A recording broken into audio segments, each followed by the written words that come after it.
Assalamualaikum warahmatullahi wabarakatuh. Perkenalkan, saya Fatih Natullah dari kelompok A1 dengan NIM G0024-067. Di sini saya akan membuat video laporan. Sini saya akan menjelaskan mengenai legit atas, rectus digestivus superior, rectus digestivus interior, dan juga dinding abdomen. Sekarang saya mulai dengan skenario pertama, yaitu Alif bersedia flexing ke circle tongkrongannya gara-gara perutnya mirip roti sobek pas mereka nongkrong. Teman-temannya yang merasa insecure bertanya ke Alif bagaimana cara biar bisa six pack secara maksimal. Alif sebagai gym bro yang profesional memulai penjelasan tentang anatomi otot yang bikin perut jadi kotak. Yang pertama, menjelaskan tentang pembagian lapisan-lapisan dinding abdomen anterior dan posterior, lalu jelaskan sistem otot yang ada di abdomen, lalu jelaskan struktur penggantung yang menjaga organ pencernaan tetap pada posisinya. Kita mulai dengan dinding abdomen. Jadi dinding abdomen ini ada yang eh, memiliki beberapa lapisan. Lalu lapisan penyusun antara anterolateral dengan posterior itu beda. Ada yang sama tapi ada yang beda. Lalu kita mulai di sini. Untuk yang eh, anterior, anterolateral, itu tuh dia ada 7 lapis. Jadi yang pertama ada skin atau kulit. Lalu di bawahnya skin itu ada fascia superficialis. Fascia superficialis ada dua, ada yang fascia cambar sama fascia scarpa. Fascia cambar itu isinya lemak, sedangkan fascia scarpa itu isinya lapis-lapis membran. Lalu di dalamnya lagi itu ada fascia profunda. Jadi fascia profunda ini dia membungkus otot flat muscle. Di sini ada setelah dari fascia profunda dia nanti akan musculus dan juga aponeurosis. Jadi untuk muskulusnya itu ada tiga, ada obliku externus, ada obliku internus, dan juga ada musculus transversalis abdominis. Itu untuk yang lapisan otot. Lalu setelah lapisan otot dia akan ditemui dengan fascia transversalis. Lalu setelah ada fascia transversalis dia lanjut ke lebih profunda lagi ada fascia ekstraperitoneal. Di fascia ekstraperitoneal ini ada di bagian anterior dan juga ada di bagian posterior. Lalu namanya dia beda. Kalau yang di anterior dia namanya preperitoneal. Lalu untuk yang bagian fascia ekstraperitoneal yang di posterior dia namanya retroperitoneal. Lalu lanjut paling profunda dia nanti ada yang namanya peritoneum parietal. Jadi peritoneum parietal itu peritoneum yang melapisi bagian dalam dari abdomen, di kavum abdomen. Terus untuk yang bagian posterior itu urutannya ada dari kulit. Lalu habis dari kulit itu ada fascia superficialis.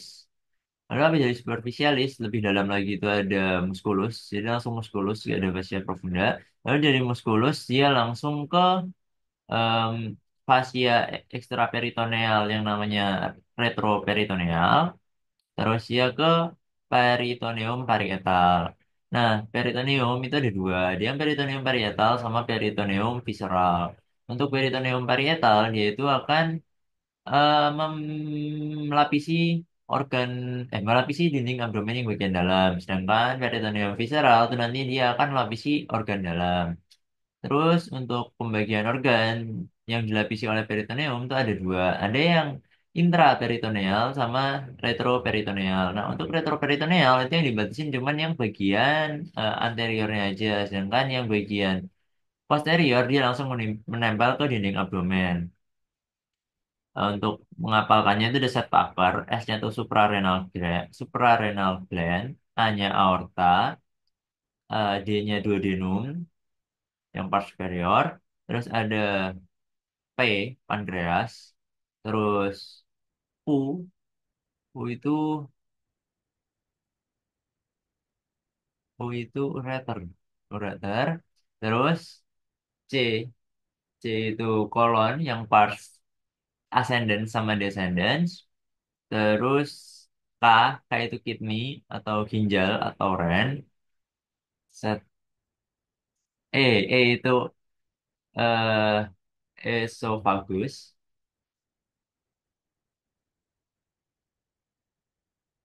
terus untuk R-nya itu rektum. Hmm, Terus kita lanjut ke bagian sistem otot. Jadi si Alif tadi kan dalam skenario dia pamer six pack ya. Untuk otot dalam perut sendiri itu dibagi menjadi ada yang vertical muscle sama flat muscle. Ini dibagi berdasarkan arah seratnya. Untuk yang vertical muscle dia arah seratnya itu vertikal, sedangkan flat muscle tuh arah seratnya lebih ke horizontal. Terus kita lanjut. Ini untuk gambarnya. Untuk yang flat muscle dulu. Flat muscle dulu itu dia dari bagian samping sini arahnya ke tengah.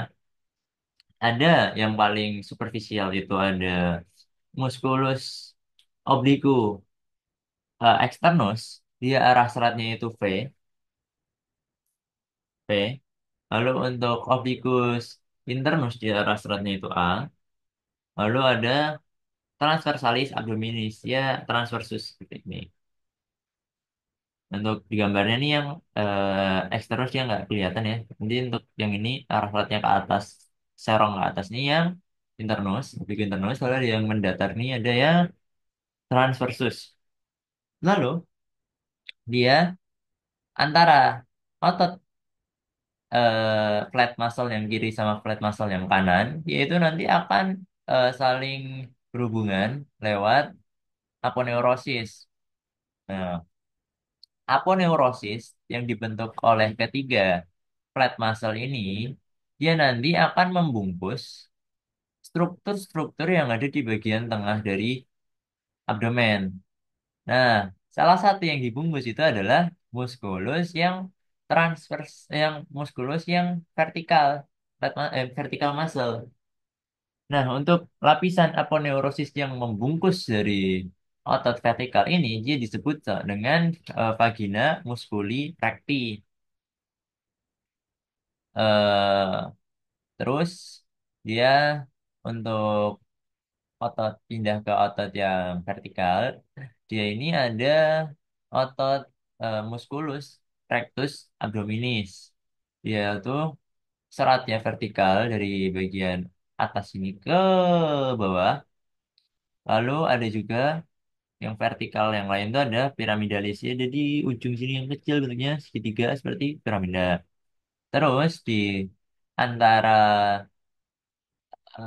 di tengah-tengah dari musculus rectus abdominis dia ini dibagi oleh yang namanya intersection tendinosus. Intersection berarti di antara section, di antara bagian. Tendinosus berarti tendon. Jadi tendon yang berada di antara bagian. Nah, terus dia di bagian tengahnya sini, dia juga dibagi. Dia ada yang semacam sebelah kanan sama sebelah kiri itu yang bagi namanya linea alba.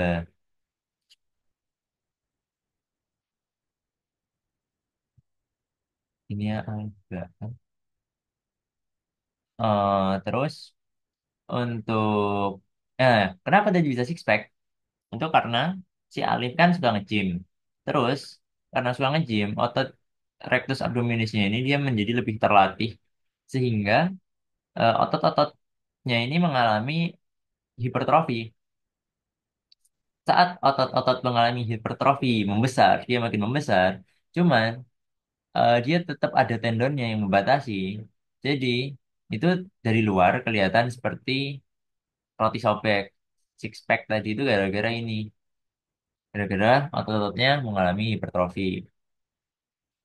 Oke, itu untuk sistem otot yang ada di abdomen. Sekarang kita lanjut ke struktur penggantung organ pencernaan. Jadi di sini untuk yang menggantung dari organ pencernaan, ini kan udah dijelasin ada yang retroperitoneal sama intraperitoneal. Nah, untuk yang retroperitoneal kan dia bagian posterior itu langsung menempel ke dinding abdomen. Sedangkan yang intraperitoneal dia itu akan dilapisi, akan dilekati oleh peritoneum. Nah, peritoneum visceralnya kan dia membungkus semuanya. Terus untuk melekatkan ke si bagian dinding abdomen, dia itu akan dilekati lagi oleh yang namanya duplicator peritoneum. Duplicator peritoneum ini ada mesenterium sama omentum. Nah, kita lanjut dulu. Untuk di sini, ini untuk gambarnya sebelah kiri, ini kita bisa melihat yang namanya omentum maius. Momentum maius itu merupakan semacam tirai lapisan tirai peritoneum yang menggantung. Nah, dia ini berasal dari mesogastrium dorsal. Mesogastrium itu mesenteriumnya gaster. Jadi dia yang melekatkan gaster ke dinding posterior abdomen. Nah, jadi dari dinding posterior abdomen dia nanti peritoneumnya akan menempel mesogastrium dorsal dia menempel ke curvatura mayor.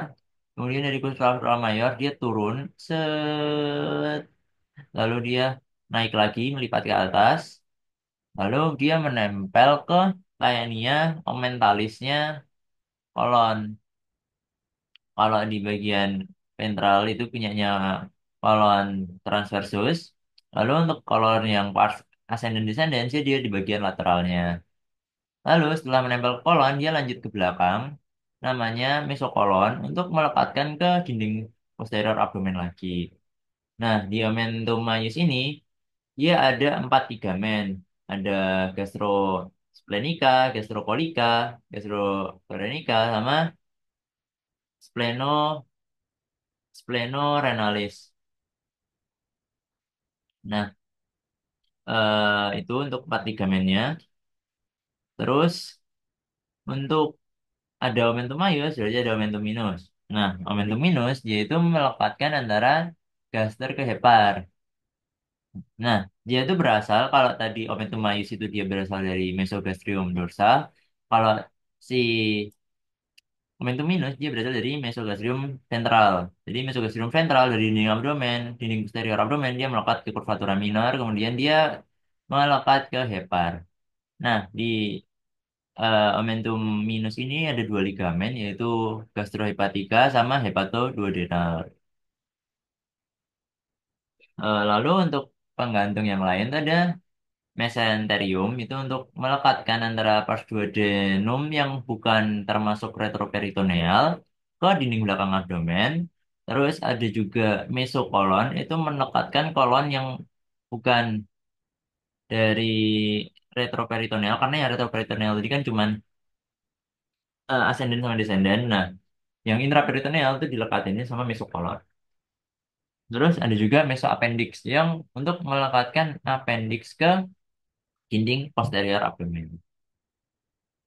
Nah, terus kita lanjut ke skenario kedua.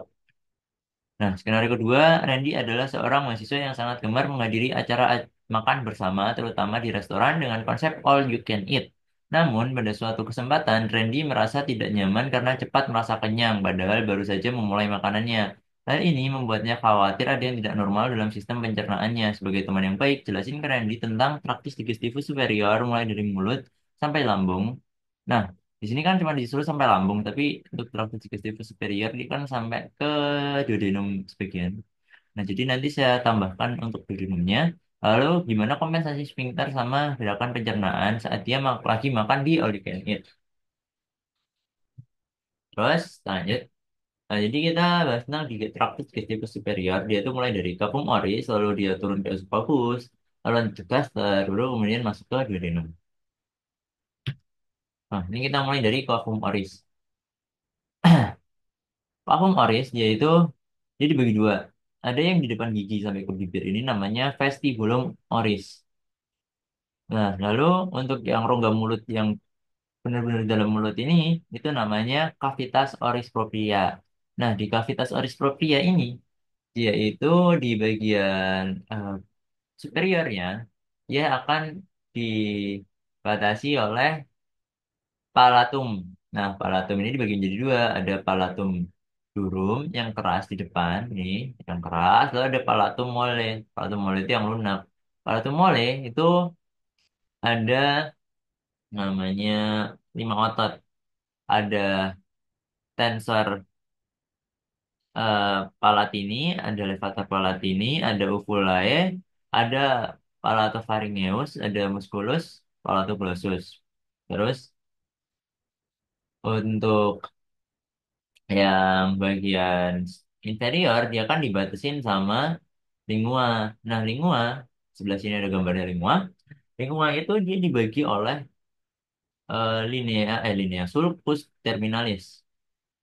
Nah, untuk yang dibagi itu di bagian presulkinya itu ada yang namanya 2/3 anterior kan berarti itu ada papila-papila. Nah, papila-papila ini kan dia difungsikan untuk mengecap rasa.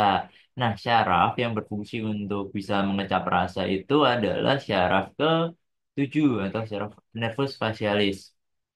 Nah, jangan saat di 2/3 anterior ini, kalau kita merasakan sakit nyeri pada ginjal, itu yang merasakan adalah nervus 5 cabang 3, nervus trigeminus cabang ketiga, yaitu nervus mandibularis, yang bagian cabang nervus lingualis.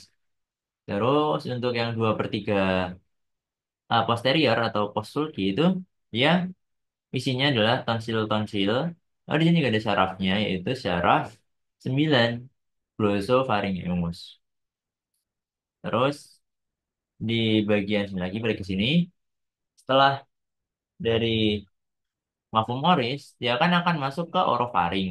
Nah, di bagian pintu masuknya itu ada yang namanya istum fasciatum, istum fosium. Nah, istum fosium ini dia itu ada namanya anula Waldeyer, semacam kumpulan tonsila-tonsila yang ada di sini. Nah, untuk yang bagian atas itu ada adenoid atau tonsilla pharyngeus. Terus di bagian bawah ini kan nyanyi lingua.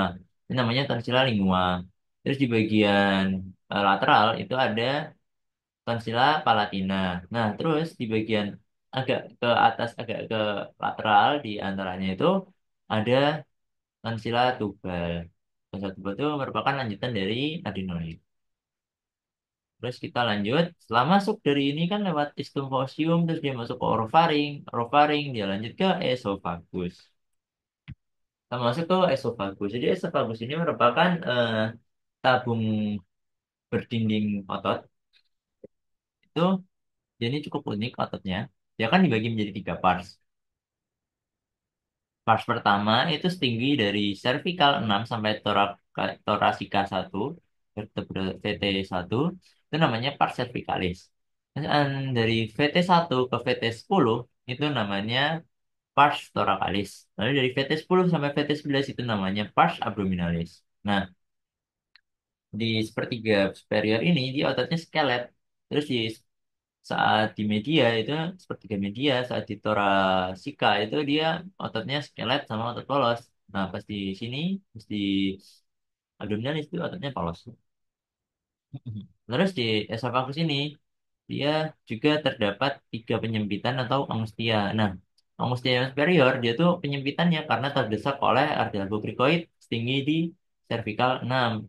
Terus ada angustia kedua, angustia media. Eh, ya, angustia media itu dia di VT4 sampai VT5 itu karena terdesak oleh arcus aorta sama bronchus primaris eh, sinistra, ya kayaknya yang kiri. Hmm. Ini terdesak sama bronchus yang kiri. Terus dia turun lagi kan, dia saat masuk ke yang abdominalis itu dia perlu menembus diafragma. Nah, saat menembus diafragma dia itu melewati yang namanya hiatus esophagus. Di mana di hiatus esophagus ini si esophagus itu juga mengalami penyempitan yang ketiga atau angustia inferiornya itu. Lalu sama dari esophagus dia kan nanti akan masuk ke gaster. Nah, di gaster dia itu nanti akan bertemu dengan em, bagian dari kardia gaster dan membentuk gastroesophageal junction. Di sini ada sphincter namanya lower esophageal sphincter. Yaitu fungsi sphincternya supaya mencegah si gaster ini reflux. Nah, terus di gaster itu ada 4 parts. Pertama kan saat bertemu dengan esophagus itu namanya pars kardia. Terus di bagian sini itu ada yang membentuk semacam kubah. Itu namanya pars fundus. Nah, di fundus ini dia isinya gas-gas doang. Terus di bagian yang paling besar ini dia itu namanya corpus gester. Jadi di mana makanan kita akan dicerna itu di sini di corpus gester.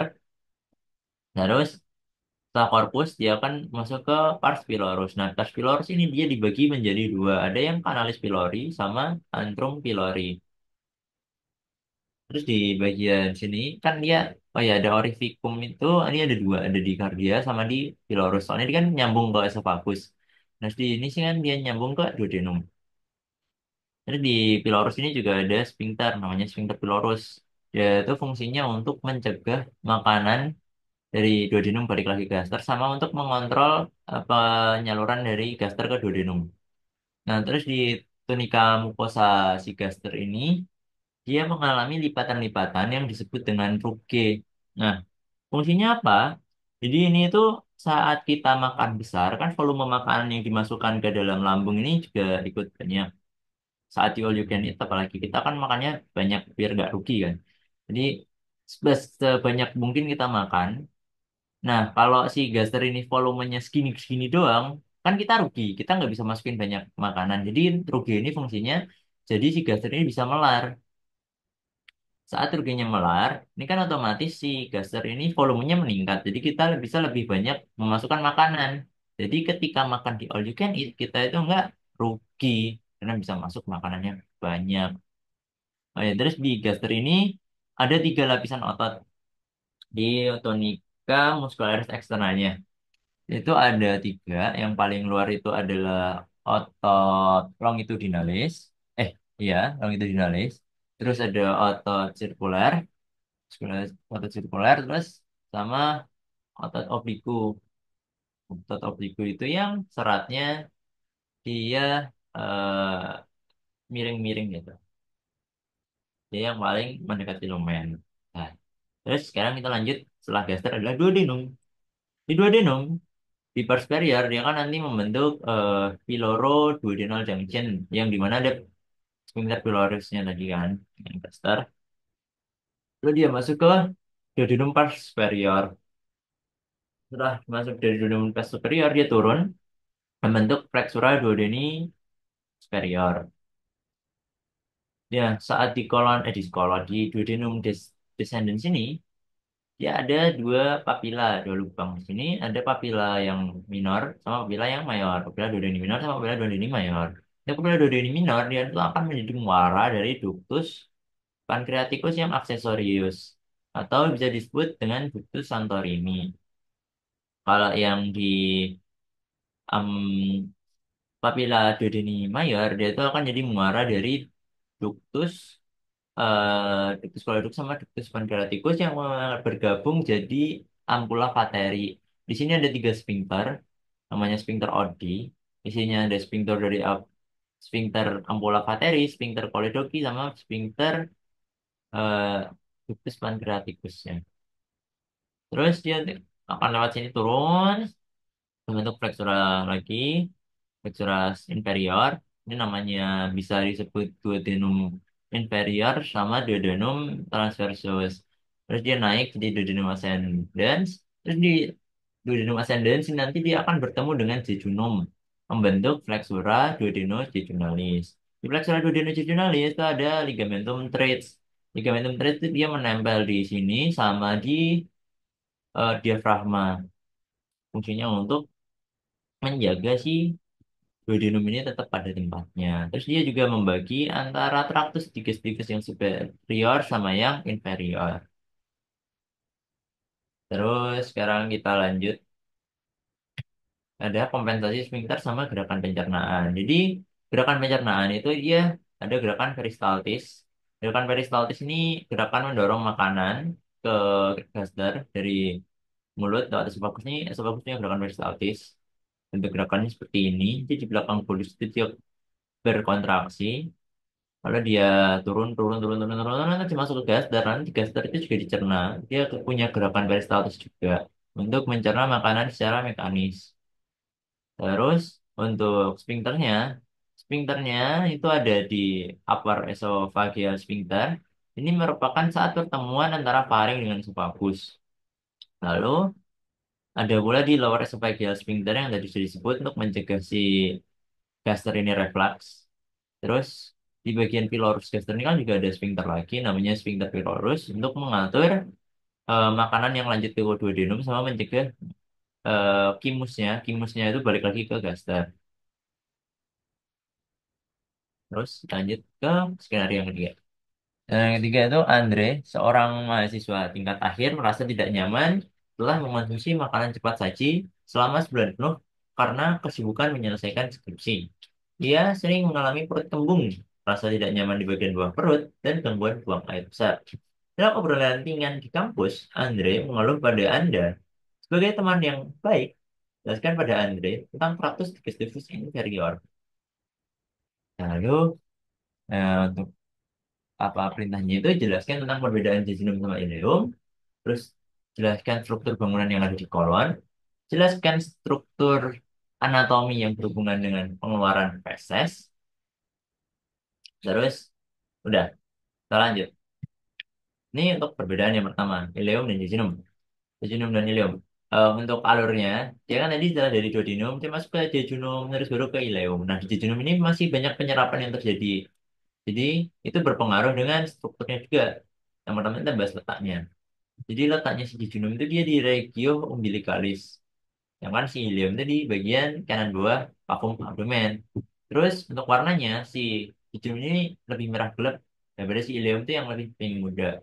Nah, kenapa merah gelap? Itu karena lanjut ke poin yang lompat dua poin ini ada vaskularisasi. Vaskularisasi di jejunum itu lebih banyak daripada di ileum. Soalnya di jejunum ini dia lebih banyak penyerapan yang terjadinya.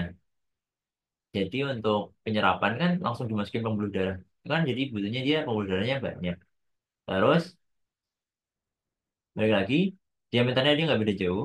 Dindingnya si jejunum ini lebih tebal, dengan si ilium ini lebih tipis. Lalu pasa rekta itu semacam panjang dari pembuluh darahnya itu. Dia lebih panjang daripada si ileum, jejunum itu. Arkade itu tingkat percabangannya. Jadi misalnya dia jadi satu, cabang dua, cabang lagi empat, cabang lagi lima. Untuk si jejunum dia percabangannya itu cuman satu sampai dua tingkat doang. Arcade-nya itu cuma satu sampai dua tingkat doang. Sedangkan kalau ileum itu arcade-nya itu banyak bertingkat-tingkat dan juga kompleks. Lalu kita lompat ke plika sirkularnya itu di jejunum kan dia masih ada penyerapannya banyak. Jadi dia itu untuk memperluas area penyerapannya. Jadi kan kalau di usus kan punya yang namanya pili-pili, yang tonjolan-tonjolan itu. Di sini ada tikanya juga. Jadi di jejunum ini untuk memperluas area penyerapannya, dia plikanya itu banyak, tinggi-tinggi, rapat-rapat. Nah, sedangkan di bagian ileum, dia tuh plikanya tuh dikit doang. Bahkan di bagian distalnya tuh udah nggak ada lipatan-lipatan lagi. Sedangkan untuk pair patch-nya atau pairinya itu di ileum tuh lebih banyak daripada di jejunum. Nah, setelah dari ileum, makanan itu bakal masuk ke sekum. Nah, pertemuannya antara sekum dengan ileum itu namanya papula ileosekal atau bisa disebut osium ileosekal juga. Nah, jadi setelah masuk dari ileum, kita lanjut ke sekum. Sekum dia nanti akan lanjut ke kolon ascendens. Dari kolon ascendens, dia ke kolon transversum, lalu dia turun ke kolon descendens, terus ke kolon sigmoid, baru kemudian ke rektum dan dibuang di anus. Nah, untuk struktur bangunan yang ada di kolon, tadi kan ada septum, ada kolon ascendens, ada kolon transversum, ada kolon descendens, ada kolon sigmoid. Nah, pertemuan antara kolon ascendens sama kolon transversum itu dia membentuk namanya flexura polydextra. Sedangkan kalau yang kolon transversum dengan kolon descendens itu membentuk flexura polysinistra. Kenapa tinggi dari flexura polydextra lebih rendah daripada polysinistra? Karena di bagian sini ada hepar. Di mana hepar ini kan nggak bisa didorong sama si flexura ini, jadi dia letaknya lebih rendah daripada si sinistra. Terus di bagian sini kita lihat ada semacam kayak tali gitu. Ini tuh namanya Taenia coli. Jadi Taenia coli itu ada tiga. Ada Taenia aumentalis, itu yang sebelah sini. Ini Taenia aumentalis. Terus dia kan lanjut ke belakang sini kan, ke bagian lateralnya ini juga. Itu dia yang nanti bakal dilekatin sama omentum maius. Terus di bagian belakangnya kolon transversum ini, bagian dorsalnya itu ada Taenia eh Taenia mesenterium. Taenia mesenterium ya. Pokoknya dia nanti akan dilekati sama mesokolon buat menggantung ke dinding posterior abdomennya. Terus di bagian sini itu ada Taenia liberalis. Jadi nggak ada yang lekat di sebelah sini. Terus di sini ada jendol-jendol ini itu namanya haustra. Sedangkan dari jendol-jendol itu kan pasti ada cekung-cekungnya. Itu namanya incisura. Terus di bagian yang kuning-kuning di sekitar taenia itu namanya appendices epiploica. Terus, nah di sini ada appendix ya, appendix piriformis. Terus ada di belakang sini ada appendix retrocekal, ada appendix retroileum apa? Preileum. Nah, udahlah. Pokoknya di situ appendix-appendix sekitar sini. Gitu ya. Terus kita lanjut ke rectum. Nah, rectum itu dia dibagi jadi dua. Ada rectum properium sama canalis analis. Yang misain apa? Yang misain adalah linea anorectalis. Nah, di rectum properium dia itu ada lipatan-lipatannya yang namanya plika, lipatan tadi. Nah, di sini plikanya itu arahnya transversus, makanya disebut plika transversalis recti. Arahnya transversus, letaknya di rectum. Jadi, plika transversalis recti. Ada tiga, ada yang superior, medial, sama inferior. Terus, dia di sini tuh ada namanya, ada, apa ya, lakuan, flexura, flexura.